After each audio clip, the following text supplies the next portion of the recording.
quebrada que el espejo grita verdades calladas. ¿Qué harás con... Cuba es víctima de una guerra multiforme de carácter no convencional. Se ha hablado mucho de los efectos que la guerra cognitiva ha tenido sobre la población, sobre la gente. Son conocidos los efectos de la guerra económica, aunque gracias a los efectos de esta guerra que construye sesgo cognitivo, que afecta la manera de razonar y la manera de pensar de la gente, muchos desconocen los efectos de la guerra económica, lo niegan. No importa cuánto se sepa sobre el bloqueo, no importa cuánto se denuncie los efectos del bloqueo económico contra Cuba, esta capacidad que tiene la guerra cognitiva de hacer que la gente pierda la capacidad de razonar, de influir sobre las emociones de la gente, de influir sobre la respuesta de la gente ante este tipo de fenómenos, hace que las personas terminen negando la guerra económica. Pero es un hecho real. O sea, las personas que sufren una guerra económica de las características a las que Cuba ha sufrido durante tantos años, les crea una situación de desamparo, crea una situación de insatisfacción de sus necesidades básicas, pero crea además una frustración tremenda en la gente. O sea, una persona que es sometida a largas horas de apagón, una persona que le escasean los medicamentos necesarios, una persona que sufre los efectos de la escasez de alimentos básicos, que no tiene ni siquiera muchas veces el transporte para irse a su trabajo. ¿A quién termina culpando? Los efectos de esta guerra buscan exactamente que las personas culpen al gobierno, que las personas no vean quién es realmente el responsable de lo que está sucediendo, de que las personas no vean al enemigo con claridad.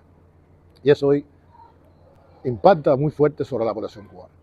Hay una guerra sobre las finanzas, hay una guerra inducida sobre la moneda, hay una guerra que busca crear desabastecimiento y que busca sobre todo manipular las tasas de cambio. O sea, sigue los efectos del toque. El toque se ha convertido en el portal que día a día le dice a los cubanos cuánto cuesta su moneda, cómo puede cambiar su moneda. Y eso no está basado exactamente en estudios reales de mercado ni en estudios de finanzas serias. Está basado en una intención. Está basado en intentar lograr sobre la gente el efecto que ellos buscan. Y lograr que, por supuesto, se genere una inflación inducida. Más allá de los problemas económicos, que ya sabemos a qué se deben. Ya, por supuesto, parte del discurso, lo que busca, parte de la narrativa, lo que busca es hacernos ver que esa escasez económica, que esa escasez de productos en los mercados, se debe a la ineficiencia del gobierno. Entonces, esta mezcla de guerra contra el crédito de la nación, contra el crédito del gobierno, este efecto de esta guerra que busca presionar a la gente, que busca actuar sobre las emociones de la gente, vinculada además con efectos logrados sobre las tasas de cambio, genera un estado de desesperación, podríamos decir. ¿Qué harás con la cinta que envuelve tus ojos? La realidad te escupe sus abrojos. Esta guerra cognitiva de la que tanto se ha hablado, esta guerra de carácter no convencional, esta guerra multiforme, ¿en qué ha cambiado últimamente? Yo creo que sería interesante referirnos a un hecho importante. O sea, hay cambios en esa guerra. Yo creo que la manera en que se ha enfocado contra Cuba en los últimos años ha fracasado. ¿Para qué gastarse tanto dinero? ¿Para qué invertir miles de millones de dólares en organizaciones no gubernamentales, en organizaciones como la USAID, en instituciones que han servido siempre de tapaderas del trabajo de la CIA y que han servido como los suministradores directos, los que han incentivado, creado, financiado a la contrarreducción? ¿Para qué tú los necesitas? Si hoy en día tú cuentas con recursos mucho más valederos. Yo creo que la respuesta pudiéramos encontrar en lo que sucedió, en lo que pudimos ver o presenciar cuando la toma de posesión de Donald Trump. O sea, ¿quiénes rodeaban a Donald Trump ese día? ¿Quiénes lo acompañaban en ese escenario? Las grandes multinacionales tecnológicas, las grandes empresas de la comunicación y la tecnología en el mundo. No por gusto estaba ahí Amazon, no por gusto estaba Alphabet, no por gusto estaba Meta aquel día en aquella presentación. Y es que hoy el papel fundamental lo van a jugar esas grandes empresas. ¿Cómo hacerlo? Convirtiéndolo en un negocio, como hicieron hace muchos años con la industria del entretenimiento. La industria cultural estadounidense jugó un papel importantísimo, no solamente en vender la imagen del capitalismo estadounidense, sino en la guerra subversiva contra el socialismo y en la guerra por mantener la hegemonía estadounidense en el mundo. Nadie logró más resultados en la norteamericanización de la cultura universal que el cine de Hollywood, por ejemplo. Nadie logró tanto como logró la televisión, nadie logró tanto como logró en determinado momento las series de televisión y toda esta industria de entretenimiento, que va mucho más allá, porque Nos estamos refiriendo también al mundo del espectáculo, al mundo que logró que si algo no está en pantalla, que si algo no forma parte de ese espectáculo, sencillamente no existe. Si tú no formas parte del gran show, usted sencillamente no existe. Y los efectos de esa guerra cultural sobre el socialismo en Europa del Este se conocen. O sea, fueron un eje central en la victoria, pudiéramos decir así, del capitalismo sobre esos proyectos socialistas. O sea, esos proyectos socialistas no solamente se derrumbaron por causas internas, también fueron empujados. O sea, también sufrieron el empujón de esta guerra cultural. Ahora, como les decía, ¿para qué gastarse tantos millones en la USAID y en estas organizaciones, en esta manera de hacer la guerra, donde estas empresas pueden jugar ese mismo papel? Hoy en día, y lo estamos viviendo en Cuba, influencers, personas que trabajan en redes sociales, que hasta ahora han sido desconocidos por las grandes empresas, gente que ya se ha dedicado durante años a hacer un trabajo en redes sociales de diferentes tipos, a quien van desde la cosmética hasta gente que se pone a hablar de historia, a personas que se ponen a hablar de geografía, que hacen recorridos por el país y que tenían decenas de suscriptores, cuando más una centena de suscriptores, y que de buenas a primeras descubren que de la noche a la mañana los algoritmos empiezan a favorecerlo, de la noche a la mañana empiezan a tener miles de suscriptores, empiezan a tener miles de vistas en las redes sociales, empiezan a tener un comportamiento diferente, sus contenidos en redes sociales. ¿Qué está pasando? O sea, ¿a qué se deben estas cosas? Es que sencillamente, si tú puedes lograr a través de YouTube y a través de las redes sociales el mismo efecto que lograste utilizando la industria cultural, o sea, el mismo efecto que lograste en un momento determinado sobre la música, como un elemento de subversión dentro de Cuba, sencillamente guiando a los artistas, guiando a los productores de contenido hacia los objetivos que tú quieres. Si ahora de buena primera usted descubre que sus contenidos en YouTube empiezan a tener aceptación en todas partes, y usted logra convencer, o logran convencerlo a usted como influencer, de cuáles son los contenidos que generan dinero, cuando usted de buena primera descubre que puedes monetizar, no se puede hacer, ahora resulta ser que todo el mundo puede monetizar sin casi ninguna dificultad, y usted sabe qué tipo de contenido usted debe subir a las redes sociales o a su canal para lograr impacto. Si usted descubre de buenas a primeras que determinado contenido es el que lo hace ganar dinero y el que lo hace obtener seguidores, pues indudablemente que usted va a escoger ese tipo de contenido, usted va a seleccionar ese tipo de contenido. Y no hay nada más fácil entonces que hacerle llegar a usted, guiarlo, para utilizar los contenidos que son gestados en los grandes laboratorios de los servicios especiales estadounidenses, para transmitir el mensaje, para transmitir la información que usted quiere que se conozca en Cuba y para transmitir la imagen que usted quiere construir sobre Cuba. Es muy fácil de determinar, es muy fácil para el que trabaja en redes sociales saber exactamente qué contenido es el que le genera ganancia. Y esto, por supuesto, le ahorraría millones de dólares al gobierno de Estados Unidos y es un gran negocio también para las empresas tecnológicas, porque la empresa tecnológica tendría entonces a miles de influencers nuevos que pueden promocionar los recursos, que pueden promocionar los productos que hacen ganar millones a las tecnológicas. Eso por una parte, es uno de los elementos de este cambio. El otro elemento del cambio tiene que ver con la migración, o sea, la migración inducida, que es una de las tantas herramientas de la guerra multiforme. La migración ha sido utilizada durante años contra Cuba. Antiguamente la migración, estamos hablando de los mismos comienzos de la revolución, sirvió para robar mano de obra calificada. Nos sacó miles de médicos al principio de la revolución. Y durante toda esta etapa ha servido también, lo vimos en los 90, lo hemos visto repetidas veces durante diferentes espacios de tiempo, como un recurso de propaganda contra la revolución cubana. O sea, la gente que huye de la dictadura feroz de Castro. La gente que huye porque no soporta más vivir sin libertad en Cuba. Y esos emigrantes eran presentados ante las cámaras de televisión como gente que escapaba del infierno castrista y que había llegado a tierras de libertad. Y eso fue hasta hace poco. Eso fue hasta hace unos meses. ¿Qué ha cambiado? ¿Por qué de buenas a primeras resulta ser que una de las líneas de ataque contra Cuba resulta ahora el cese de esa inmigración, el freno de esa inmigración? Porque ahora no quieren que los emigrantes lleguen a Estados Unidos. Porque ahora quieren devolver hacia Cuba a miles de emigrados cubanos que están allá. Por cierto, habrá que preguntarse, ¿y qué hacen los senadores y los congresistas estadounidenses en defensa de esa gente a los cuales convencieron? Toda esta gente que participaron durante años en las campañas contra Cuba, incentivando las salidas ilegales, incentivando la llegada hacia los Estados Unidos de esa gente. Ahora resulta ser que toda esa gente que ustedes convencieron, señores senadores y congresistas estadounidenses, para que emigraran a los Estados Unidos, toda esa gente que ustedes compulsaron a llegar a Estados Unidos, toda esa gente que ustedes ayudaron. No quiero echarle la culpa absolutamente a que toda la emigración se debió a eso, se debió también al bloqueo, se debió a la crisis económica generada para provocar ese tipo de inmigración. Y ahora resulta ser que no les hace falta. ¿Y dónde está la voz que se ha alzado contra eso? ¿Por qué los valerosos influencers de la contrarrevolución, por qué los valerosos congresistas estadounidenses de origen cubano no alzan la voz para defender a esos emigrados cubanos, los pobres emigrados cubanos que llegaban a tierras de libertad. Ahora hacen silencio ante el hecho real de que los quieren expulsar de Estados Unidos, que los quieren devolver para Cuba y cerrar cualquier vía de migración hacia los Estados Unidos. Ahora resulta ser que Cuba, un cubano por emigrar tiene que ser aprobado porque está en la lista de países para los cuales es peligroso hacer que entren en Estados Unidos. Tienen que ser producto de una selección muy rigurosa de esos emigrantes.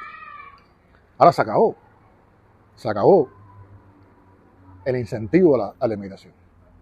Ahora hay que lograr todo lo contrario. Ahora lo que buscan es que la gente no pueda salir de Cuba. Ahora, devolver emigrantes, frenar la salida de Cuba para generar en Cuba el efecto de olla a presión, como le dicen. Porque por un lado aprieta la guerra económica, por una parte se cierra el acceso a la finanza del país, se genera hambre, desesperación, se genera falta de medicamentos, se genera una sensación de zozobra permanente en la gente. Zozobra en la gente que ha provocado durante años que la gente busque la salida económica yéndose hacia un tercer país, fundamentalmente hacia los Estados Unidos muchas veces. Pero ahora la gente no va a poder hacerlo. Por lo tanto, ese efecto de presión, con gente devolviéndose a Cuba, el impacto que tendría para Cuba la devolución de miles de emigrados, no solamente estamos hablando de lo que impactaría en la familia, de lo que impactaría en esas personas, que parece que a nadie le importa lo que le va a pasar a esas personas, que son cazados en las calles de Estados Unidos, porque se trata realmente de una cacería. Ahora están hablando incluso de hacer un campo de concentración en los Everglades.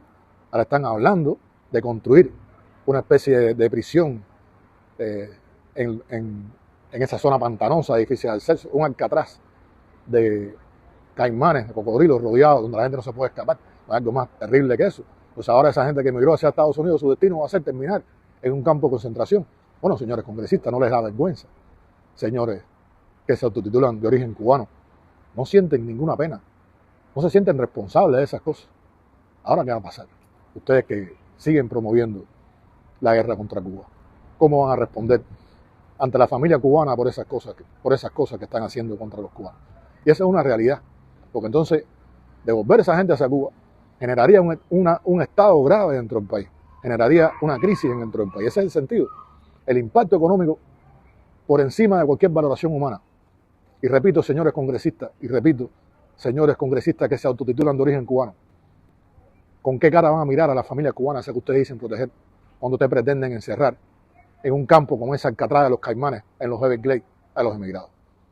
¿Con qué cara van a mirar a la gente cuando ustedes, que fueron los promotores de esa emigración, hoy en día quieren condenar a esa gente y cazarlos como animales en las calles de los Estados Unidos? ¿Cómo van a mirar a la cara de la familia cubana esa que ustedes dicen proteger?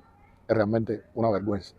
Pero bueno, regresando a la esencia de lo que le estaba diciendo. El objetivo es crear el efecto de presión en Cuba para que la gente se levante contra el gobierno, para que la gente proteste contra el gobierno, para entonces lograr y poder cumplir los objetivos que se han trazado.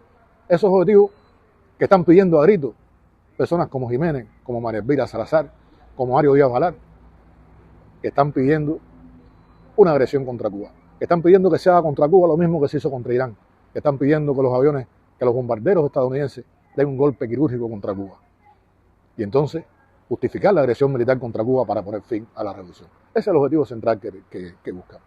Hoy en día, como les digo, un escenario de guerra que ha cambiado sin duda con estos nuevos elementos que han surgido y con elementos de la guerra de información que hay que tener en cuenta también, no podemos pasarlo por alto. Porque hoy en día todo, incluso el trabajo de desinformación, todo este trabajo de construcción de la historia, también está utilizando a la inteligencia artificial y hay que tenerlo en cuenta. O sea, un nuevo elemento también en la guerra contra Cuba. En esta guerra multiforme de carácter no convencional, hoy en día la inteligencia artificial no solamente por la capacidad de generar millones de bots en redes sociales, incluso de producir incluso avatares de nuevo tipo, personas que parecen ser personas reales, pero que son construcciones capaces de transmitir un mensaje, de repetir un mensaje millones de veces en cuestiones de segundos. No solamente se trata del peligro que eso significa, sino que hoy en día, ¿a dónde va a buscar información la gente? O sea, hoy en día, ¿dónde van los jóvenes cubanos a buscar información? Van a buscar información a todas esas plataformas de inteligencia artificial. La gente va a Kiwen, a Perplexity, la gente usa el chat GPT. ¿Y qué información aparece ahí? La información que aparece en los grandes centros, la información creada por los grandes centros de subversión contra Cuba, por los grandes laboratorios de guerra ideológica, de guerra cultural contra Cuba, y que aparecen en las plataformas, que aparecen en las diferentes enciclopedias corporativas y cooperativas en redes sociales, donde no están los contenidos que defienden a la revolución, donde están los contenidos que atacan constantemente a la revolución cubana. O sea que tenemos que estar conscientes de que estamos enfrentando una guerra multiforme de carácter no convencional que ha evolucionado producto del mismo desarrollo de las nuevas tecnologías hacia niveles cada vez mayores. El desarrollo de la tecnología, estas nuevas tecnologías han evolucionado hacia formas diferentes. Según se desarrolla la tecnología, va a desarrollarse también la guerra multiforme, no solamente contra Cuba, sino contra el resto del mundo. Porque esa guerra multiforme que permite crear el caos se realiza para el mundo entero. Se realiza con el objetivo de mantener el poder hegemónico del capitalismo estadounidense. Porque un mundo en caos es un mundo que no se puede defender. Un mundo en caos es un mundo que propicia la acción de toda esta gente que ve en la guerra y que ve en el caos un mecanismo eficiente de dominación y de preservar el poder del capitalismo estadounidense en el resto del mundo.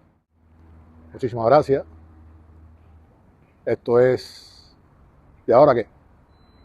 Desde aquí, el Memorial de la Denuncia, un lugar que además conmemora, como parte de esta guerra que está de Estados Unidos contra Cuba, a todas las víctimas del terrorismo. Este es un lugar, estamos en un lugar donde se recuerda las acciones de terror del gobierno de los Estados Unidos contra Cuba, las víctimas de ese terror, porque cuando nosotros hablamos también de guerra multiforme, no podemos olvidarnos del terrorismo como uno de los elementos fundamentales de esa guerra contra Cuba, que le ha costado miles de muertos a Cuba. Entonces, estar en este lugar también constituye un elemento no solamente de satisfacción, sino un deber, poder hacer llegar a ustedes y promover un sitio como este, invitarlos a visitar un lugar como este, donde está la denuncia de estas acciones contra Cuba, donde está la memoria de los hombres y mujeres que durante tantos años han enfrentado esa guerra contra nuestro país, esa guerra del imperialismo estadounidense contra nuestro país, esa guerra de la CIA contra nuestro país. Entonces, ¿ahora qué? Y podría terminar diciéndole, bueno, ¿y ahora qué van a hacer? ¿Ahora cómo van a responder? ¿Ahora qué van a decir? ¿Cómo van a enfrentar a los propios cubanos que viven en los Estados Unidos?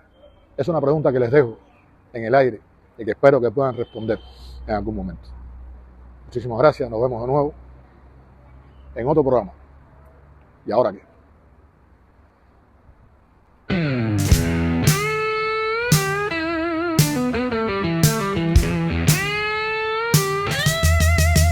Ahora que enfrentas la sombra quebrada que el espejo grita verdades calladas, ¿qué harás con la cinta que envuelve tus ojos?